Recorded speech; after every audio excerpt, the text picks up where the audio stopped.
عامل لوگ بتاتے ہیں یا جس کی وجہ سے عامل لوگ الٹا لوٹتے ہیں لوگوں کو اور ان کے عقیدے خراب کرتے ہیں، ہمارے حضرت رحمۃ اللہ علیہ وہ اعمال بتاتے تھے، ان کا بھی بتانا ضروری ہے تاکہ ماں کو پتہ ہو کہ ان اعمال کے کرنے سے کیا کیا فائدہ ہوتا ہے۔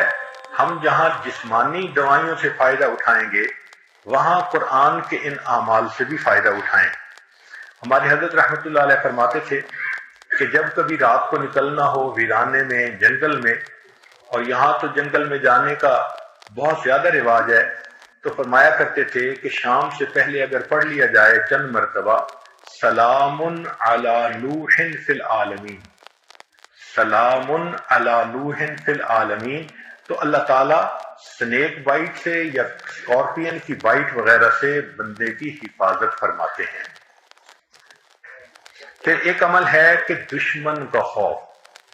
فرض کرو بچے کو کسی بندے سے ڈر لگتا ہے، یا آپ سفر میں جا رہی ہیں اور آپ نے ایئرپورٹ سے جانا ہے تو کئی مرتبہ پولیس کا ڈر اور امیگریشن کا ڈر، کسٹم کا ڈر، یہ یا کسی حاکم کا ڈر، تو کسی بھی بندے کا ڈر اگر ہو تو ہمارے حضرت رحمۃ اللہ فرماتے تھے کہ قرآن مجید کی آیت ہے سورہ یاسین میں وَجَعَلْنَا مِن بَيْنِ أَيْدِيهِمْ سَدًّا وَمِنْ خَلْفِهِمْ سَدًّا فَأَغْشَيْنَاهُمْ فَهُمْ لَا يُبْصِرُونَ۔ اس کو اگر پڑھ کے آیت کو اس بندے کی طرف پھونک دیا جائے، اللہ واقعی اس بندے کی آنکھوں پہ پردے ڈال دیتا ہے اور وہ بندے کو تکلیف نہیں پہنچاتا۔ ہم نے اپنی زندگی میں ہزاروں مرتبہ اس آیت کو پڑھ کے آنکھوں سے اس کا فائدہ دیکھا ہے۔ ایک ہے بچے کو نظر لگ جاتی ہے، اس کو نظر بد کہتے ہیں، یہ لوگوں کو بھی لگ سکتی ہے، اور ہمارا تجربہ یہ ہے کہ سب سے زیادہ نظر بچے کو ماں باپ کی لگتی ہے، کیونکہ وہ خود اس کو پیار محبت سے دیکھتے ہیں تو نظر تو اثر کرتی ہے، العین حق۔ تو اب اس کے لیے کسی کے پاس جانے کی ضرورت نہیں۔ قرآن مجید کی ایک آیت ہے ان اللہ سیبطلہ ان اللہ لا یصلح عمل المفسدین۔ اس آیت کو 3 مرتبہ پڑھ کے ماں خود بچے کو دم کر دے، روزانہ نظر کا اتارا ہو جائے گا اور بچہ دیکھیں بڑا کام ڈاؤن ہو جائے گا۔ اکثر بیبیز ویسے ہی پیارے لگتے ہیں اور اگر خوبصورت ہوں تو پھر تو اور ہی کچھ بات ہوتی ہے۔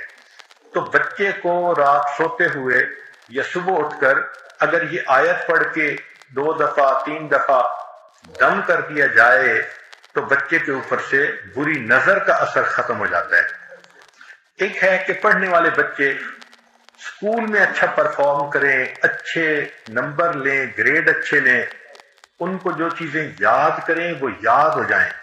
اس کے لیے قرآن مجید میں الم نشرح لک صدرک ایک سورت ہے، وہ بچے کو یاد کروا دیں اگر بچہ اس عمر کا ہے، اور وہ بچہ پڑھنے سے پہلے، اسٹڈی کرنے سے پہلے، چاہے کلاس میں ہو، چاہے ٹیوشن میں ہو، چاہے ہوم ورک کر رہا ہو، الم نشرح لک صدرک سورت کو پڑھ کے اپنے سینے پہ ایک دفعہ پھونک دے۔ ہم نے دیکھا ہے کہ بچے کی یادداشت میں بہت امیزنگ فرق آ جاتا ہے۔ ہم یہ عمل عام طور پر ان بچیوں کو بتاتے ہیں جو حافظ بن رہے ہوتے ہیں، ان کو میمورائزیشن میں پرابلم ہوتی ہے، تو الحمدللہ سینکڑوں حفاظ پر تجربہ کیا ہم نے، اس آیت کو پڑھنے کا ہمیشہ فائدہ ہوتا ہے۔ اکثر لوگ پریشان ہوتے ہیں بزنس کی وجہ سے، خرچے کی تنگی کی وجہ سے، قرض کی وجہ سے، تو مائیں اس پریشانی میں بچوں پہ توجہ بھی نہیں دے پاتی۔ تو اس کے لیے بھی ایک عمل ساتھ سن لیجئے۔ ہمارے حضرت مرشد عالم رحمۃ اللہ علیہ فرماتے تھے کہ جب بھی نماز پڑھیں، ہر نماز کے بعد اول آخر ایک دفعہ درود شریف اور درمیان میں 7 مرتبہ سورۃ لإیلاف قریش، پوری سورت 7 دفعہ پڑھیں، چھوٹی سی سورت ہے، اور پھر دعا مانگیں۔ اس عمل کو کرنے سے رزق کی کوئی بھی پریشانی ہو، اللہ اس پریشانی کو دور فرما دیتے ہیں۔ یہ باتیں بچوں کی جسمانی صحت کے بارے میں تھیں جو آج آپ کے گوش گزار کرنی تھیں۔